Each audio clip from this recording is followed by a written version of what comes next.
सभागृहात मात्र ते एकत्र आहेत, त्यांचे काही असतील बाहेर विवाद असतील किंवा काय असतील, पण ते सभागृहात एकत्र आहेत. जेव्हा प्रश्न येतात तेव्हा ते एकत्रितपणे समोर जातात, पण तसं आज मनसेकडून दिसलं नाही. याच्याबद्दल तुम्ही काय म्हणताय? मध्ये अनेकदा भारतीय जनता पक्षाने वेगळी भूमिका घेतली, शिवसेनेने वेगळी भूमिका घेतली. कधीतरी शिवसेनेने भारतीय जनता पक्षाच्या भूमिकेला सपोर्ट केलेला नाही. अनेकदा झालेल्या सभागृहात होतं, सभागृहाच्या बाहेर होतं.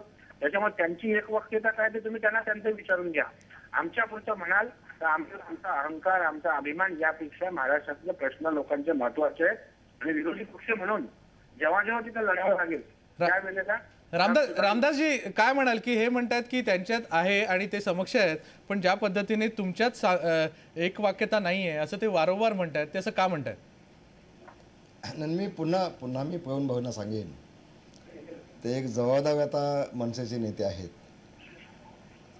आणि त्यांनी या परस्परातील आपसातले मतभेद आहेत. मग सुभाष देसाईंनी काय केलं, मग खडसे साहेबांनी काय केलं, मग ते रामदास कदमने काय केलं. मी आता प्रवीण भाऊंना पुन्हा एकदा सांगेन, आता मी राज्याचा माजी विरोधी पक्षनेता म्हणून मी काम केलं आहे, खडसे साहेबांनी मी दोघांनी काम केलं आहे.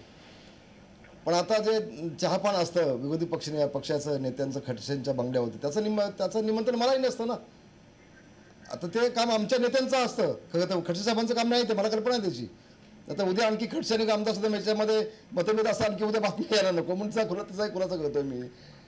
पण त्याचा अर्थ मी आमच्या पक्षातून मला निमंत्रण नाही म्हणून मी पक्षावरती राग काढणं किंवा शेतकऱ्यांच्या प्रश्नावरती हे चुकीचं होईल ना. आपण सगळे भाऊ आहोत ना. एखादा माणूस पण चुकला म्हणून आपल्याकडनं चूक होता कामा नये.